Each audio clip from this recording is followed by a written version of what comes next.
Welcome, Incan friends! Ito yung gagawin natin. Meron tayong tight band. Ayusin natin itong nabasag at naghiwalay na parte ng gitara natin. Takamine ito, original, made in Japan. Ang ginawa natin, sand the broken parts. Ang mga nabasag at naghiwalay ay nilinis natin. Takamine, made in Japan. Ito yung mga accessories nito. Mabigat at original ito. Kaya lang natumba, nabasag. Yun ang naging problema.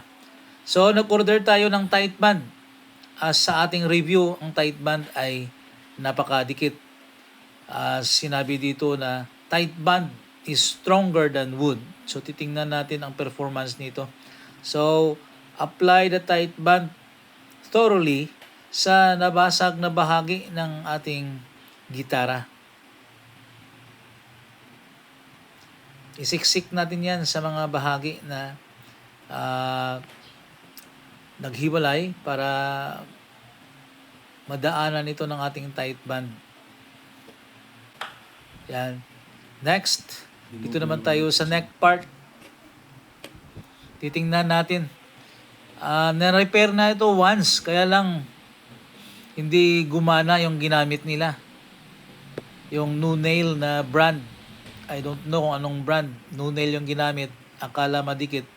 Pero nang ito'y ginamit, yun, naghiwalay pa rin. So yung gagawin natin dito, nag-research tayo. Kaya dito tayo dumating sa punto. Titingnan natin. Dahil sa ating research, binili natin ito sa online. Isa ito sa napakagaling na wood glue. Especially sa gitara. Now, i-connect natin ang dalawang broken parts. Yung headstock at saka itong neck. So napapansin niyo natanggal, no? Tinanggal ko yung tuners. Yan, so nilagay na natin yung dalawang bahagi na nagkahiwalay. Yun, nakita natin na dumikit na yun. So i-remove lang natin yung mga extra, mga excess na glue para hindi siya maging sagabal. So ibagay natin, kailangan nating i-align. Pinukpok natin ito gamit yung rubber mallet para hindi masira tong pintura, no, ng paint ng gitara na pinaayos sa atin. So ito na lang yung pinaka the best na paraan. Ngayon, pag na-align na natin yan, gagamit tayo ng clamp. So meron akong dalawang ratchet wood clamp. Adjustable ito. Ito yung ginamit ko. So hanapin natin yung punto na kung saan ang connection ay tama at doon natin ilagay yung ating wood clamp. So dalawa yung ratchet wood clamp na ginamit ko, magkahiwalay doon sa kabila, left kag right side. Yan. So higpitan natin ng tama para sa great banding. Ito naman, gumamit tayo ng metal C-clamp. Additional reinforcement ito.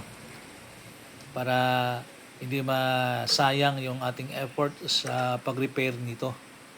Yan. Pagkatapos nito, Incan friends, wag muna nating sinabi dito na after 2 hours pwede, pero yung gagawin natin dito is 24 hours. After 24 hours, pwede na nating ibalik itong mga natanggal natin like tuners, yung mga strings, para matesting natin kung gaano kakapit at kalakas itong tight band na sinabi daw na stronger than wood. Pero tinesting natin bago ginamit ito sa dalawang magkahiwalay na kahoy. Nakita ko na napakaganda ng kanyang pagdikit. So ito yung ginamit natin sa pag-repair ng gitara na pinaayos sa atin. Balik na natin itong mga strings at itesting na natin. Ayan.